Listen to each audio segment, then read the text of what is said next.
I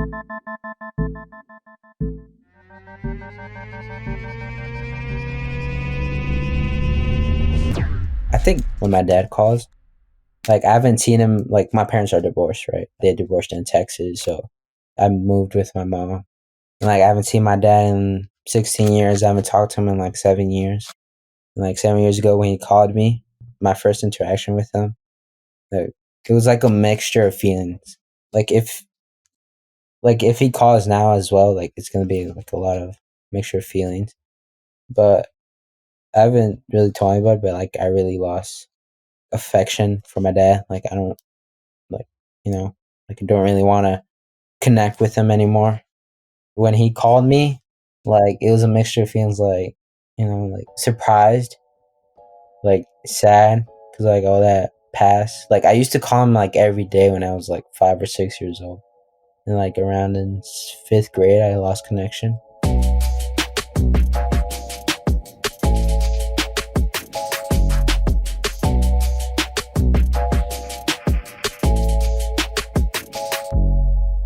My name is Ashanti, and welcome to the Taking Off the Mask podcast, where men get real. Men of all ages and backgrounds come to this space to talk about these masks we wear. The front of the mask are the things we gladly show the world. The back of the mask, the things that we don't talk about as much.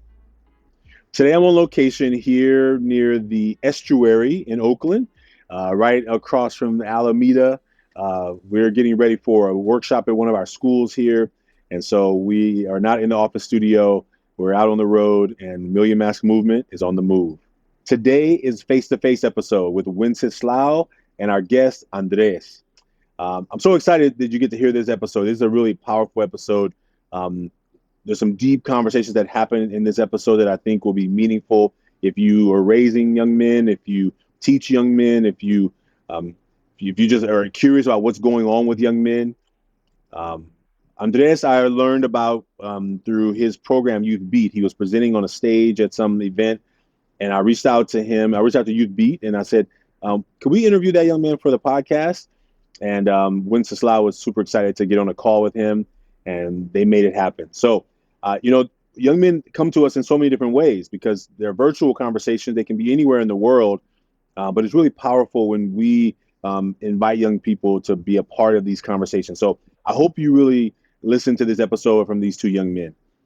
In this conversation, Wenceslao opens up about his dad. We have been knowing Wenceslao for almost 4 years now, just watching his growth. And maybe if you've been listening to him since the beginning of his face-to-face series, you have heard the growth in him, not only his voice and his confidence, but really having him on this episode talk about his dad. He talked about things that I don't even know, which is really beautiful.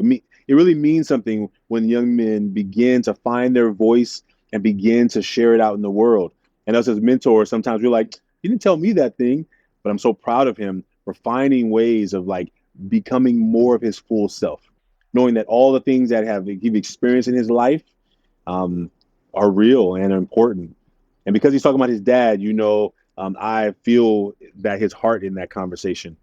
And I know that it deeply affects him, and it's definitely a conversation that you have heard me talk about on the show a lot, about how our dad wounds can really create a lot of tension in us if we're not making space to talk about them, navigate them, and work on trying to heal them as well.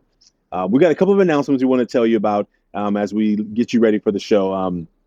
May 16th is Mental Health Action Day. This is moving from mental health awareness to mental health action, taking action.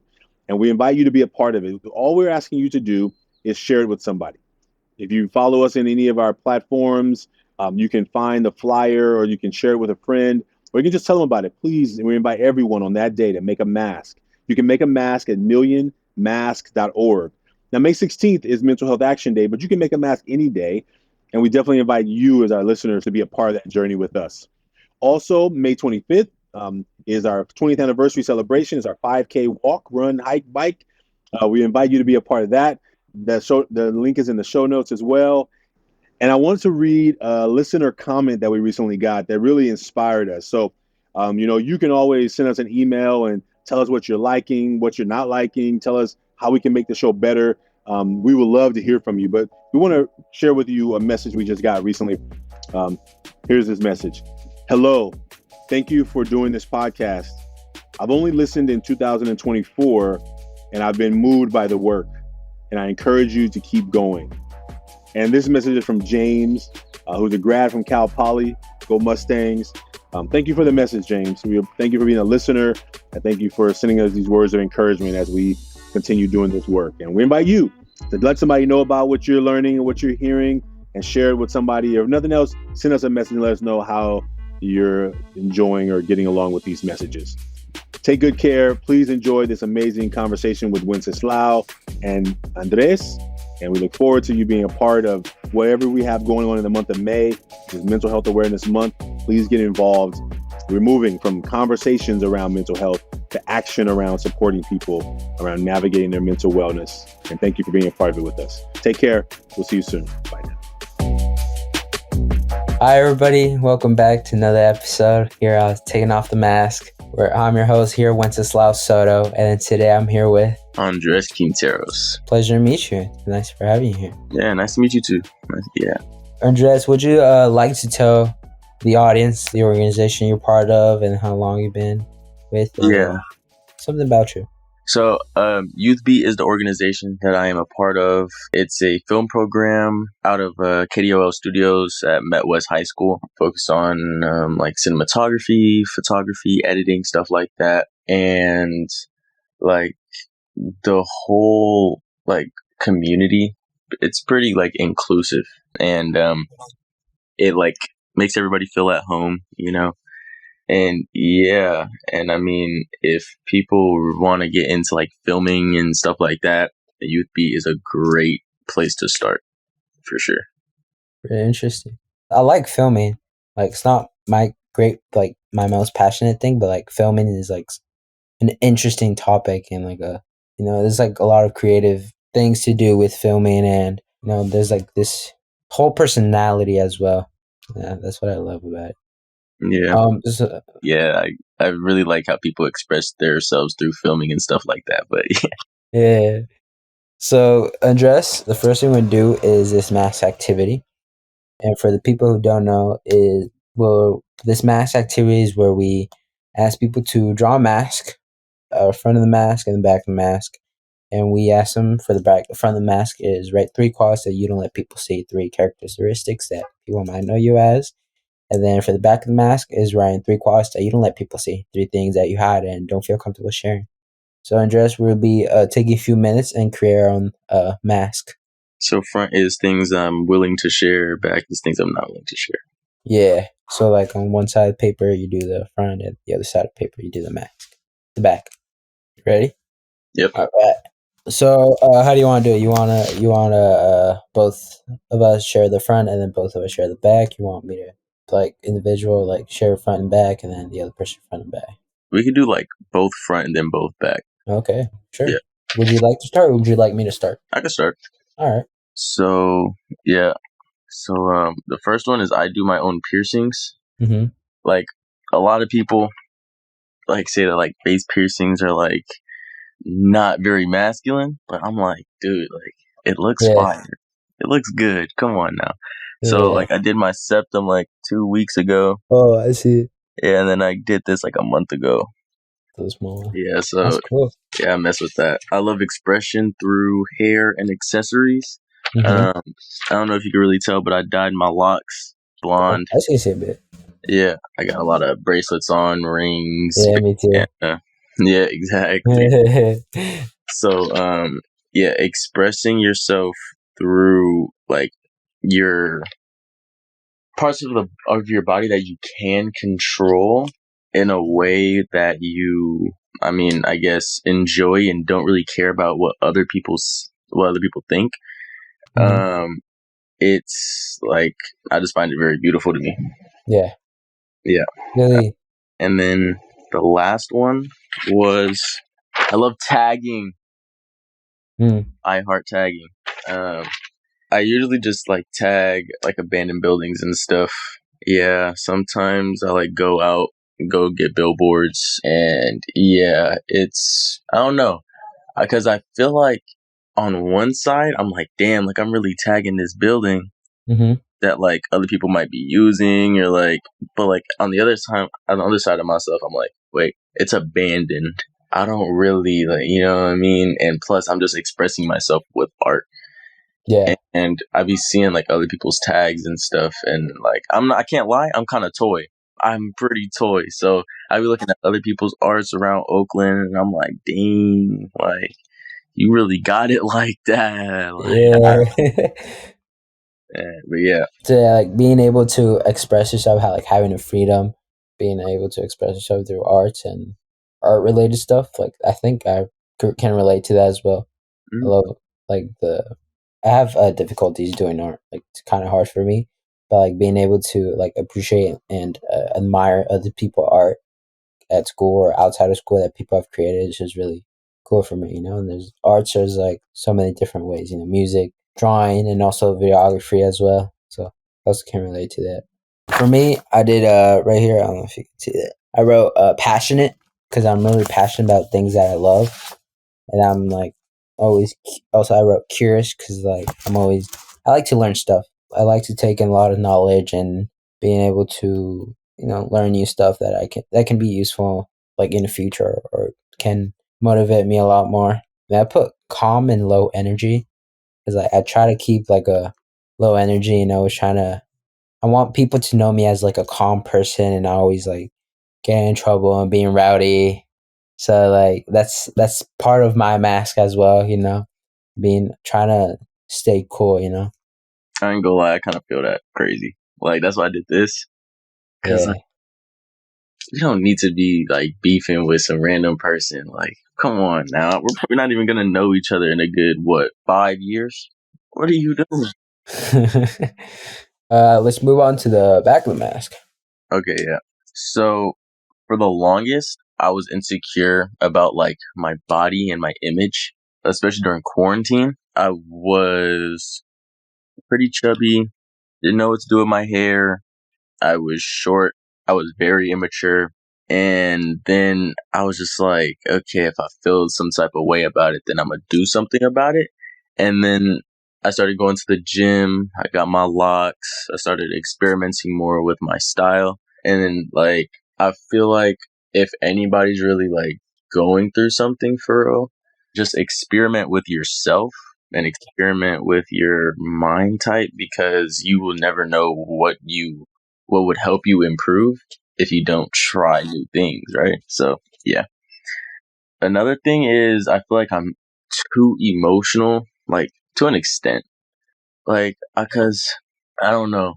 It's like when I'm very connected to something or someone, like I don't want anybody to really like do them wrong type. And even if somebody's not doing them wrong and I perceive it that way, I'm like, wait, nah, that's kind of weird. Like, and then I say something and they're like, nah, that's not even what happened for. I'm like, oh, my bad.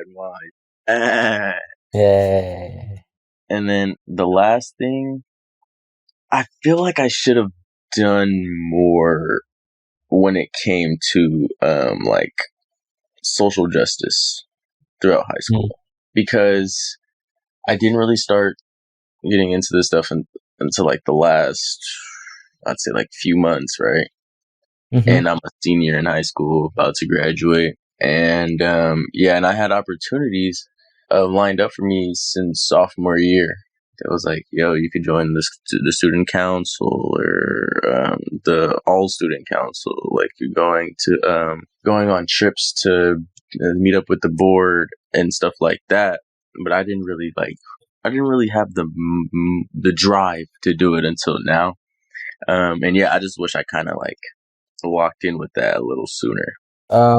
So what I wrote is for the back of the mask, I wrote not committed, because like when I'm really passionate about it, I try to be as committed as I can, but at the end of the day, I just give up. So that's also part of it. I'm always giving up too easily and not always acknowledging that it's not always going to be easy, and you always got to put in hard work. And I put doubtful as well, because like I'm always doubtful, doubting my work. Think if it's not too good enough, it's not going to get me there to my goals. And I put nervous because like I'm pretty shy guy. Like I'm still like when I meet new people, like around sometimes my age, but mostly like other ages. Like I'm always like nervous and shy, and like hard to like. It's always like trouble for me to like make conversations, and that's always something I try to work on a lot more. Try to be I mean, more you seem engaged chill with right others. now. Yeah, I'm trying my best right now. So the next thing we do is actually before we do the card game, I want to read a poem real quick. So I got this book called The Prophet, which is about Kahlil Gibran, who was a Lebanese American writer and poet who got asked like by people to write about different stuff like marriage, love, children. This one is about beauty, which I want to read, and then it says, "Where shall you seek beauty, and how shall you find her, unless she herself be your way and your guide? And how shall you speak of her, except she be the weaver of your speech? The aggrieved and the injured say, Beauty is kind and gentle. Like a young mother half shy of her glory, she walks among us. And the passionate say, Nay, beauty is a thing of might and dread. Like the tempest, she shakes the earth beneath us and the sky above us. The tired and the weary say, Beauty is of soft whispering. She speaks in our spirit. Her voice yields to our silence like a faint light that quivers in fear of the shadow. But the relentless say, We have heard her shouting among the mountains. And with her cries came the sound of hoofs, and the beating of wings, and the roaring of lions. At night the watchmen of the city say, Beauty shall rise with the dawn from the east. At the noontide the toilers and the wayfarers say, We have seen her leaning over the earth from the windows of the sunset. In winter, say the snow-bound, she shall come with the spring leaping upon the hills. And in the summer, the reapers say, We have seen her dancing with the autumn leaves, and we saw a drift of snow in her hair. All these things have you said of beauty, yet in truth you spoke of her not of her, but of needs of unsatisfied. And beauty is not a need, ecstasy. It is not a mouth thirsting, nor an empty hand stretched forth, but rather a heart inflamed and a soul enchanted. It is not the image you would see, nor the song you would hear, but rather an image you see through you close your eyes, and a song you hear through your ears. It's kind of like old language, it's hard to understand and read. But for me, that part of the poem is like beauty, like doesn't always like come to you, like you don't always like look at something and try to. I mean, you can't like look at like a form of fashion or beauty and then try it out. But I think that you have to think like sometimes, your own way to style yourself, your own like not try to match other people, but like try match your like personality. That is like for me this poem, how I relate to it. Yeah, for sure. Yeah, I kind of got that from it too, and I don't know, I was kind of fire. Yeah. So the next thing we'll do is this card game called the Adventure Game, which was created by the Everfort Club, which is a card game where you answer questions, but you get points by answering questions, and then you get points by. But with those points, you save people on these islands. But like we won't be doing the full game because it's gonna take a while. So we'll just be answering the questions. And I got them here face down in front of me. So we'll be taking turns answering the same question. So the first question is big one to start, which was what was the hardest day of your life? Oh, damn. Yeah. March 2020, when they were like, oh, it's not going to just be 2 weeks that we're going to be going for COVID.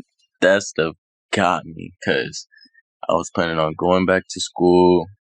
I was in 8th grade, and I was going to promote to high school. That was going to be a good year, all of that stuff.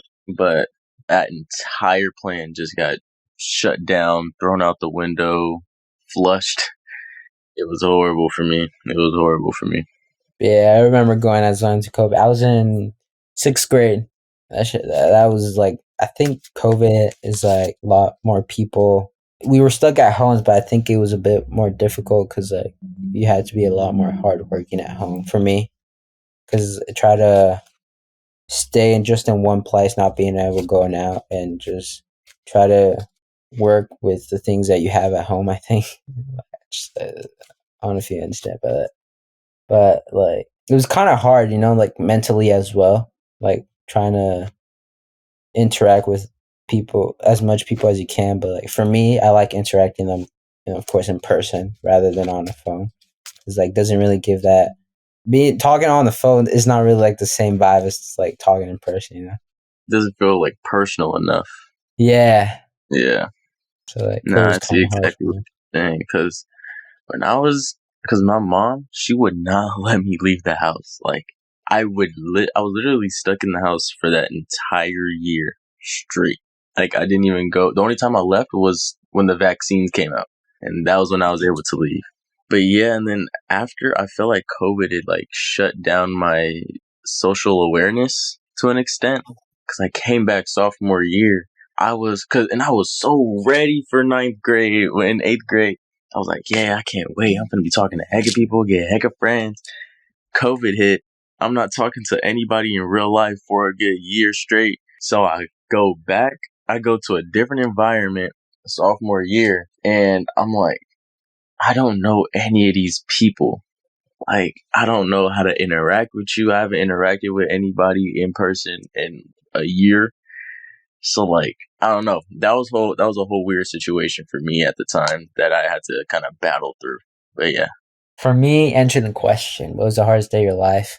For me, it was kind of difficult when I moved to SF. I was like a young boy. I was starting second grade, moving here in SF. It was kind of hard for me because like where I lived is like a lot more calm, peaceful, quiet, small town.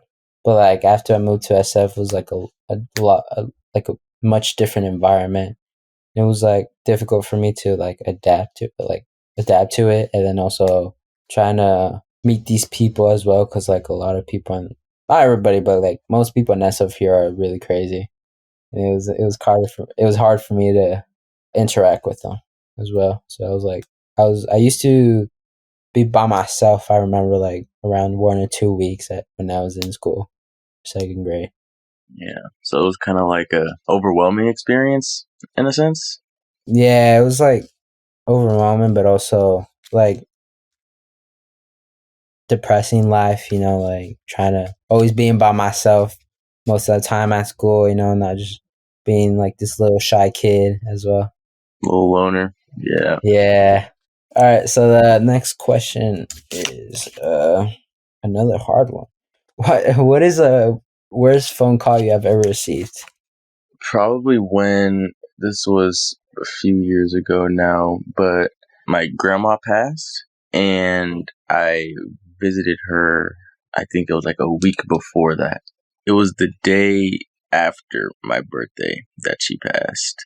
And I didn't really know how to feel because on one end, like my dad called me. He was like, Aka passed, because we called her Aka. Mm-hmm. Aka passed. And I'm like, what? Like, and I'm sitting there for a good like 5 minutes, like, what? And then I tell him I'm gonna call him back, and I'm just sitting on my bed, like, what? Because I loved her so much. I loved her so much, and she had some fire. She would always make the best food. Oh my god, I still need that mac and cheese recipe. But yeah, that was very difficult for me.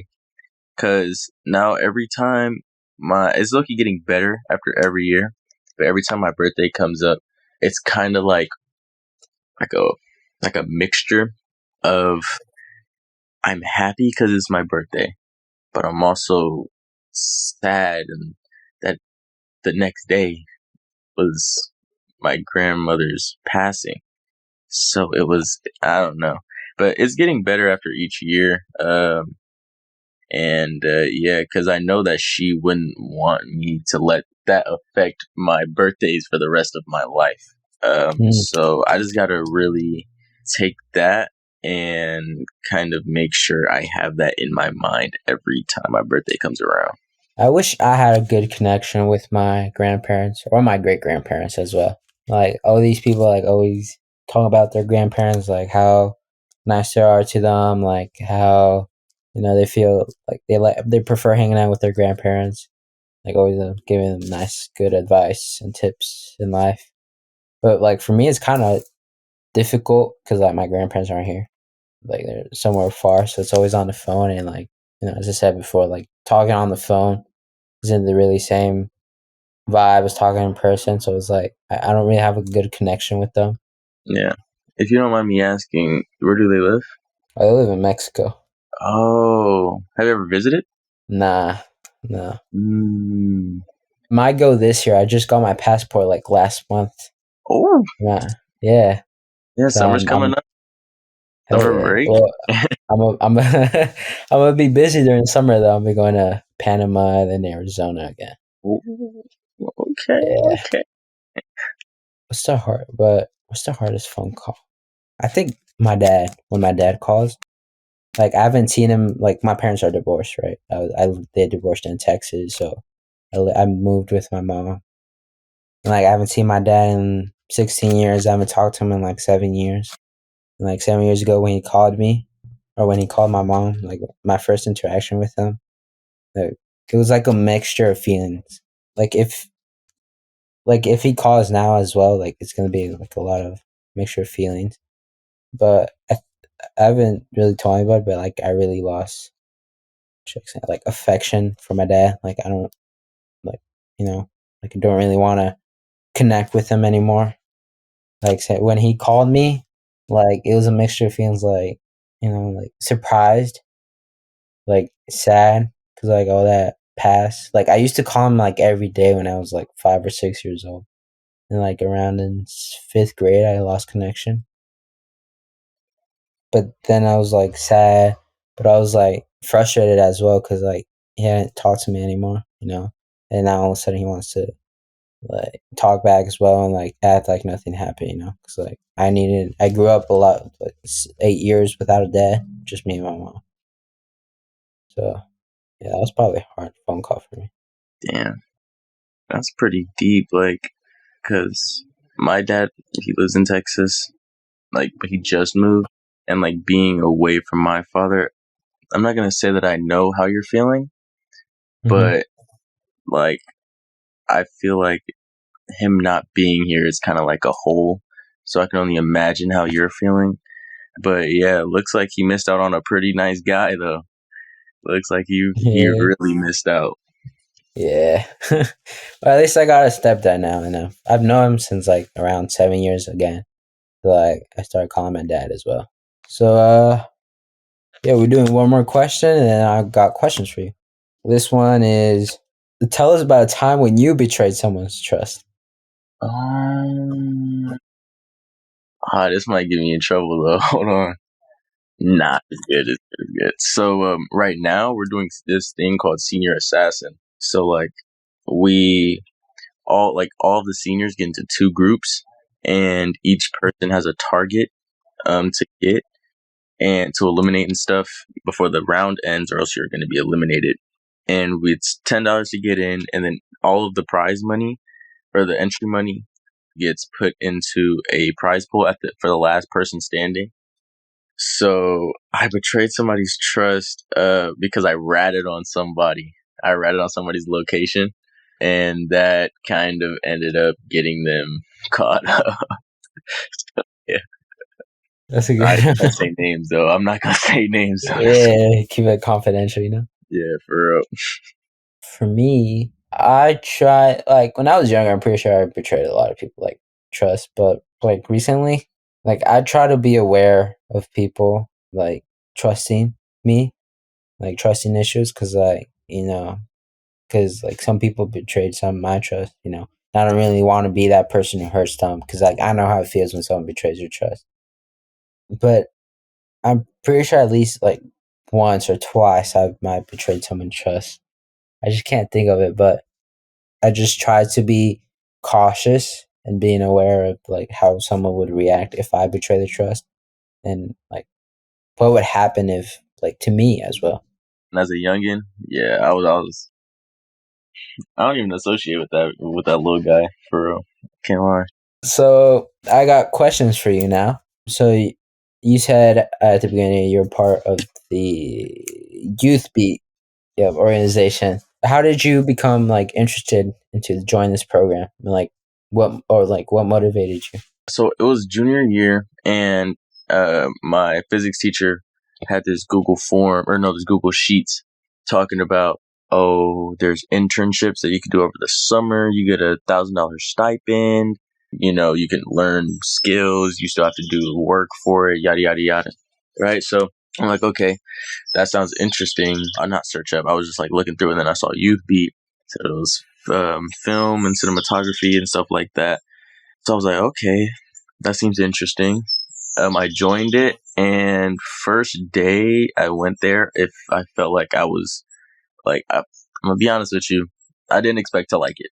I was just doing it just so I could get my 1,000 and I guess look better on like college resume and stuff like Yeah. that, build a portfolio or something. And then I really found it to be my passion. I still do Youth Beat, and it's so good. It's so fun. The people there are so fun.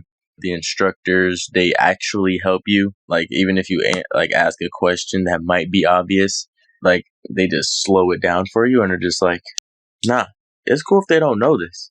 You didn't know something else too, but now you're gonna tell them so they know. Like it's just really that simple for them. And I guess it's really just the people in the environment that really made me stay there for as long as I have. Have you found any similarities, like in the sense of community or support between like two organizations, or like your organization, youth, and then so far with like what we've done activities we've done so far in the Ever Forward Club? You think any like similarities we both have? Yeah, like this reminds me of us doing a documentary film. We interviewed Beast Oakland brand and Joyce Gordon Gallery downtown, and it wasn't like a podcast, but it was just we ask questions, get to know the person, and make a video of it was kind of like a commercial, but yeah, that's kind of what it reminds me of, and it helps the community more, like getting those types of people out there. It's mostly ethnic people that are involved, and I'm pretty sure our organization do have some similarities. How is like the Youth Beat helped you in terms of career preparations and skill development, or like are there any like specific skills or experiences you gain for the program that like can be valuable or useful into the future? They really teach problem solving and critical thinking skills, because usually in a group we don't have like top notch equipment that everybody like, or we have top notch equipment. I'm not gonna say we don't, but sometimes we don't have enough for people like to go around, and like the audio equipment, like the lavalier mics, they're kind of choppy. I can't lie, and sometimes they don't work, they don't connect, or some issue happens. We have to think quick so we could start recording as soon as possible, so we could be like, oh, okay, so this isn't working, let's get a boom, or the lavalier's not working, let's get a boom mic, or the boom mic's not working, let's get a lavalier. No audio, okay, we're just going to use our phone to record the audio. So it's really like we problem solve a lot, and those are like soft core skills, but like hard skills, they teach us how to make our portfolio for like if we want to be like photographer, like freelance photographer, or if we want to go to film school. They help us build our portfolio of films that we've been a part of, and also our resume, stuff like that. They help us with that.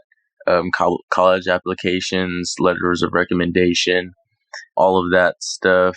Help with our editing, filming, photography skills, all three, so we can be as good as possible in those fields, because I know a lot of people at YouthBeat want to go the film career and want to major in film. I want to major in film, and knowing a lot of the stuff that YouthBeat teaches you, it will help a lot if you're trying to pursue a career with film and you go to film class because you'll already know a lot of this stuff from Youth Beat. So yeah, it's just like it's kind of just giving you a head start. So like prepare you for being able to like multitask or like think and moving, like being able to know like how to use the resources you have with you.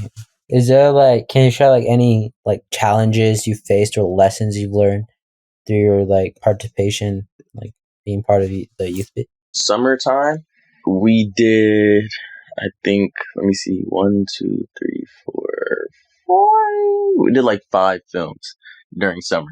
So it was kind of hard because we had a lot of time to do those films, but we also didn't have a lot of time because we were there 4 days a week for 5 hours each day, and that is a lot of time.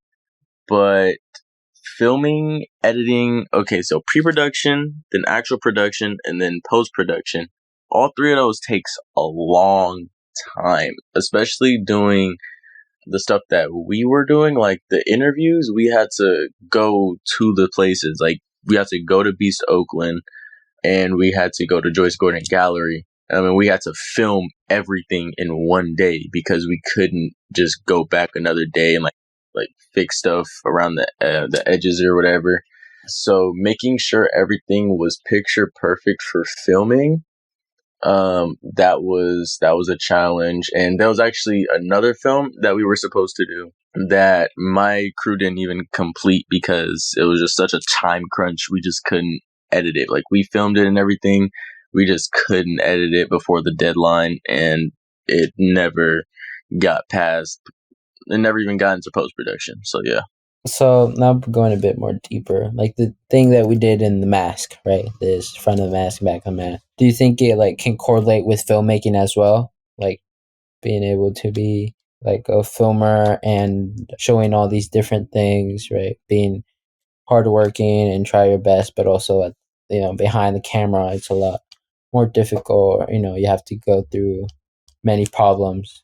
Yeah, because I mean, you're in a crew, right? So even if you're directing, you still take, because you're in a group of people that have an aligned interest in completing this film, right? So if you are just like so uppity, like, oh, I need this like this, I need this like this. Nah, that's a bad idea. Why would you even? It's just like it wouldn't make the flow, like it wouldn't flow properly, right? So yeah, so like a lot of people don't really like to take advice or take any type of constructive criticism, and if you're behind the camera, you need to.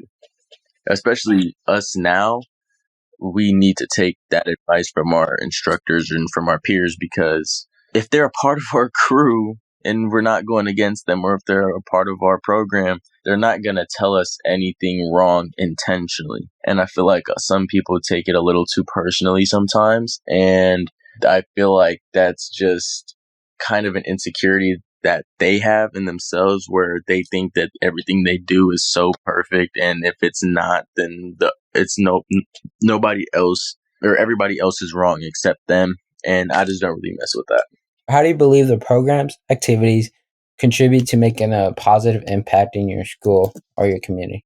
Because we live in Oakland, right? So a lot of low income areas in Oakland, there are people who have a passion for film, but can't get into like this expensive film camp during the summer because they don't have the money for it, or they can't buy their own camera because they're too young to get a job, or they like I'm talking about like 12, 11 or something, like very young, that you start to build this passion for it, and you can't develop that, and you might go down a different path that might not be favorable to yourself in the future. So what Youth Beat does, they provide free classes on film. So anybody can learn how to do it, and they pay you. So with that money, you can buy your first camera, or there's raffles, and the last raffle of of Youth Beat is going to be a camera. So you could win, like, I think it's like $1,000 camera just by being in the raffle and participating and stuff like that. So yeah, $1,000 is a lot. a lot. I'd be scared to drop it though. I'm not gonna lie. Yeah, even just carrying it around, Exactly.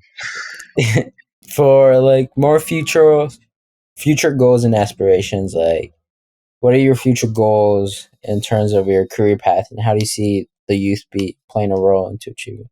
So right now, I'm gonna go to a community college, save up some money, and then transfer to a 4-year.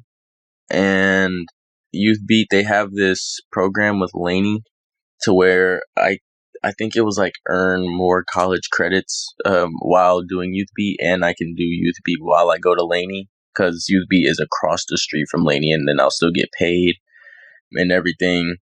So yeah, and then like if I still do that and I still do the program with Laney and Youth Beat, then they can help me with my film classes once I graduate and stuff, and they it's gonna be looking really good on my college resume when I transfer to go into a 4-year, and then use all of the connections that I got from networking through the panel that you saw to get into contact with me. I networked a decent amount over there, and I got a few opportunities lined up that are hopefully going to go well soon. So yeah, do more internships, more extracurriculars, try and do more film programs, work on my own personal films as well, and try and do freelance photography. So yeah, that's pretty much my plans in the future for right now. Based on your experiences, what advice would you give to other students who are interested in pursuing similar career-focused opportunities? Do Youth Beat. Do Youth Beat. It's a very good experience. The people there are very, very enjoyable. They'll never try and do you dirty. And yeah, everybody over there is very genuine. And if you're really passionate about film or photography or just getting into cameras in general, they will help you as much as you possibly can so you can succeed, and they'll connect you with as many opportunities and people that they can so you can pursue what you enjoy in life. So, yeah. And also do a lot of research on YouTube. Yeah, YouTube is a very good friend of mine right now. Yeah, using the internet, So yeah, that was my last question.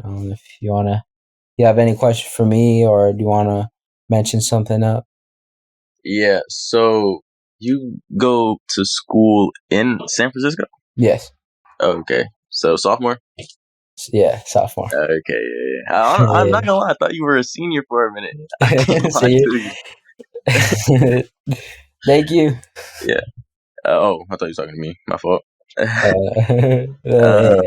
Yeah, so, like, how long have you been doing Take Off the Mask podcast? So the podcast, this is a year now. A year? Yeah, so I've done around like 12 episodes, So, we release one episode every month. Oh, okay. So I have been part of the Ever4 Club for about 3.5 years now. So that's not through your school, that's through... So the Ever4 Club is a organization outside of school, Okay. But I got in the Ever4 Club because Ashanti Branch, the founder of the club, knew the head principal of my middle school. And then my mom was looking for resources for me to be more engaging with others and a bit less shy. So the Ever4 Club helped me, but being a bit more brave and accomplish that, fear. For sure. Okay. Yeah. Fire. Yeah. So yeah, I think I don't really got no more questions for you. If you got more questions for me, kind of just ask me a bunch of questions. But yeah. How do you think the two organizations could work together to further support students' personal and professional growth? I think what we could do is probably do like a film because okay, so what does the Ever4 Club like do like as like a blanket? Because I know you do the podcast, and I'm not gonna lie, that's pretty much all I know for right now. So like, what do y'all do like in the community for real? Yeah. So what we do is, I told you before, I think we, work with young men, youth, talk about, the toxic masculinity, this figurative mask that they wear, and creating space. We do workshops, right? We do these events. We go to schools as well, do these presentations, and like being able to create a space for them to take off their mask, talk to other people, like feel things that they don't feel comfortable sharing, and being able to connect with others and see how others like on the outside may seem different, but like behind that mask, we all like facing the similar problems and we're going through the same things. Okay, yeah, I think we could like do like a documentary type film of like some of the people that you guys already like interviewed or talked to, or new people, and then talk to some of you guys actually in the club, and yeah, we could do yeah, or we could do like a real life podcast thing, like with our cameras, and then like set up like a little like area or something. I don't know. We used to have that as well. Shanti Branches also has his own podcast. Oh, for real? Yeah. So Taking Off Mask is the same podcast, just two different hosts. I mean, Shanti Branch is hosting his podcast, and I'm hosting this one as well. So, like a while ago, we used to have a face to face. After COVID, we had to do it online, and that's how we're doing it as well now. We're doing more online because like some people like we interview or Shanti Branch hosts don't live in California; they live outside of California. So it'd be kind of hard just to bring them in or go over there and do the face to face podcast, which would be a lot more engaging and a better connection. But yeah. You use social media. Yeah, gotta use the internet. Yeah. Yeah, so what we do. Do you think that like creating the youth be at school can be also helpful for students and a good way to either promote youth be a lot more and also engage students more with their passions and things like that? Like, wait, what do you mean by like youth be at school?